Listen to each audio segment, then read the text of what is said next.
What's the worst you've ever bombed? I did, good question. I did, used to do these fundraisers in Long Island. You would get booked, and they were very bad rooms for comedy that have these circular tables where people are eating dinner with each other. Yeah. And then you would be in the corner of the room with a microphone. Ooh. And they would bring you up. And a lot of times you'd be following a performer or somebody. This was a woman who was crying. Her daughter died of cancer. And she was like, she was a fighter and we love her and everyone's clapping. And then the guy gets up and goes, now we have a comedian. And I went up and I'm doing jokes about like frozen yogurt and stuff. And it just didn't, it was bad. It was bad. It was bad because it was utter disinterest. There's bombing where people hate you and you can almost feed off the energy of hatred. And then there's utter disinterest. There's utter like, God, this was a bad idea and we're checked out. And the worst thing is you knowing it was a bad idea. It was a terrible idea. I shouldn't be there and we shouldn't have done this. What joke has offended people more than any other? I have a bit about the Ukraine people don't like. Really? I do, yeah. What do you say?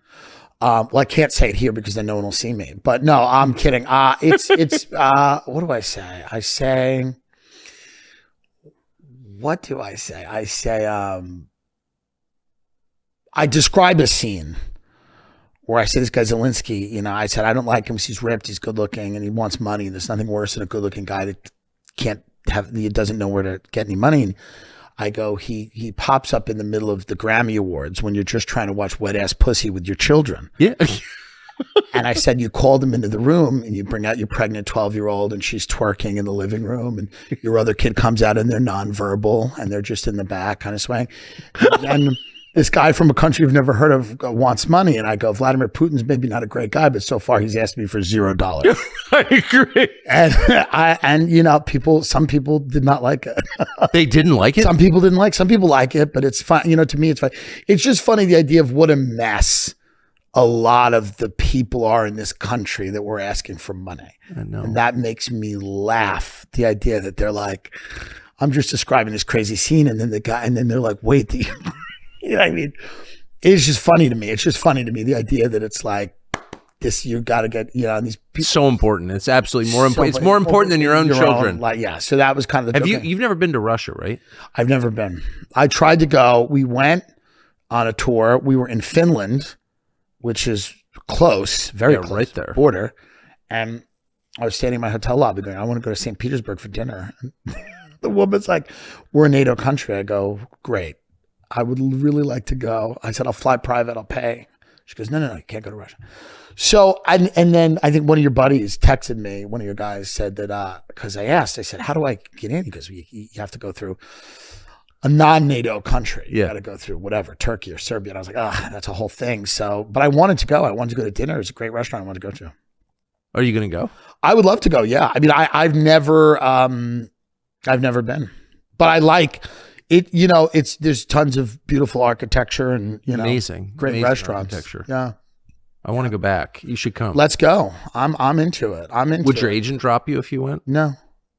You sure? No, I don't think so. He might book me in Russia. No, my agent's a real money-grubbing monster.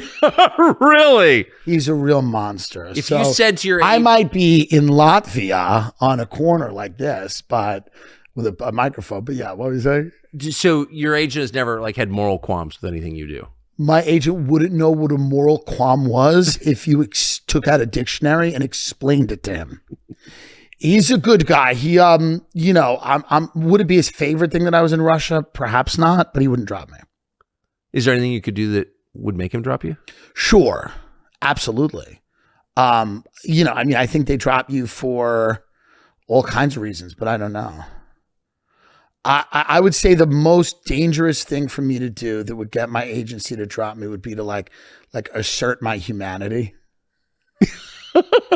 I am not an animal. I am a man. Yeah, that would be tough. I think that would be hard. Last question. Do you, so of all the comedians working today, the top ones, what percentage of those are sort of saying exactly what they really think? Most of them.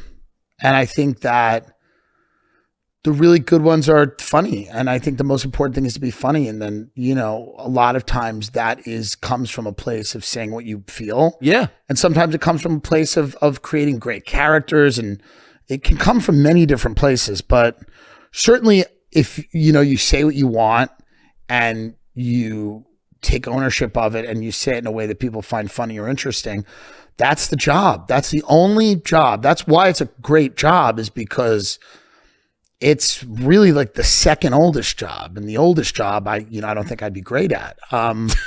I certainly wouldn't command the prices I do in the second oldest job, which is being kind of a town crier. Just, it's all we do is, we're standing in the town square and going, hey, what's going, And so I think a lot of them are saying, well, and I think that's going to be the major shift. I think that's what people are connecting to. And I think but it's just interesting, like the guys who dominated the business 10 years ago, not all, but many seem to be in terminal decline. And those, some of them seem like people who are sort of reading a script or who approached their job with a lot of things they were not allowed to say. Well, I think it's the platforms change. What was TV is now the internet. Yes. What was film is now all digital for the most part. There are films and everything. And the platforms, the internet has a lot more freedom. There are a lot of restrictions, and there are all kinds of profit models and, monetization issues with all kinds of sites and whatever. But if you look at it overall, there's a lot more freedom on the internet than there is in a corporate advertiser supported network. So the freedom to say things now has increased. And I think a lot of the people that existed 10 years ago weren't part of that system. So maybe if they were, maybe they would have had, maybe they would have felt more comfortable. I think they just came up at a time when there were censors and everything you said had to go through standards and practices and sales and advertising. And, you had to have all these, and you can still do really funny, great stuff with all of that. But on the internet, it's kind of the Wild West. So you have more freedom now than you did. It feels like a lot of freedom. It feels like people are saying kind of exactly what they think right now. I think so. So how long can that continue? I mean, that's a threat. I think it's also, we all feel, not to be cryptic, but I do feel like, not that we're, I don't want to do the whole, like we're living our last days thing, but it does feel like times are too, I feel like things are getting hot all over the world. Yes. And I think people realize the value now of being just, let's get out with it. It's like when people, when they're dying, they just kind of say what they need to say. I think as our society is dying a little bit, people are saying what they need to say. I think the time for politeness has gone out the window and niceties. And I think people are kind of embracing just the truth of what they have to say, because we are living, in times that are certainly, wild and perilous. And, you're looking at Russia and China and all these things, North Korea, and you're looking at problems in your own country, like fentanyl, this, that, and the other thing. And it's like, the idyllic idea of America has kind of been shattered. And I think a lot of people are picking up the pieces of that. And they're like, listen, if I'm going to live in this country and I'm going to exist in this time, I'm going to speak and say what I want. Thanks for watching our YouTube channel. We hope you'll subscribe to it. And by the way, you can hit the little bell on there and get notifications every time we produce a video. We hope you'll do that also.